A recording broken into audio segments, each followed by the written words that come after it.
असं म्हणतात की प्रेम अंधळ असतं, मात्र तो इतका अंधळ असतो की आपल्या पोटच्या लेकरांना प्रेमाखातीर सोडून देणारे निर्दयी आई वडील छत्रपती संभाजीनगर शहरात समोर आले आहेत। एक 7 वर्षीय, 9 वर्षीय आणि 11 वर्षीय अशा 3 मुलींना घरात सोडून वडील प्रेयसी सोबत तर आई प्रियकरासोबत पसार झाले। आईने दुसरं लग्न केलं, बापही घरातून निघून गेला।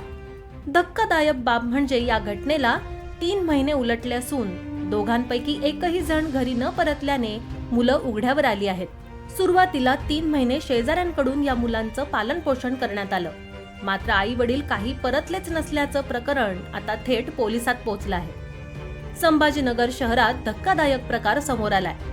राखी व संतोष हे जोडपं काही महिन्यांपासून किरायाने राहत होतं। त्यांना 3 मुलं आहेत। असं असतानाच दोघांचं बाहेर वैयक्तिक विवाहबाह्य संबंध सुरू झाले। दोघेही प्रेमात एवढे आंधळे झाले, त्यांना मुलांकडे लक्ष देण्यासाठी वेळही मिळत नव्हता। अनेकदा मुलांना ते मारहाण देखील करायचे। घरात सतत चिडचिडेपणा पाहायला मिळायचा। पुढे काही दिवसांनी दोघेही घर सोडून निघून गेले। आई प्रियकरासोबत निघून गेल्याने वडील देखील आपल्या प्रेयसीसोबत राहण्यासाठी कुठेतरी निघून गेले।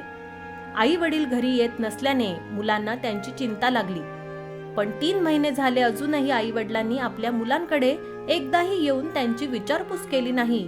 तर मागील 2.5 महिन्यांपासून आई वडिलांच्या प्रतीक्षेत मुलींच्या डोळ्यातील अश्रू क्षणभरही थांबले नाहीत।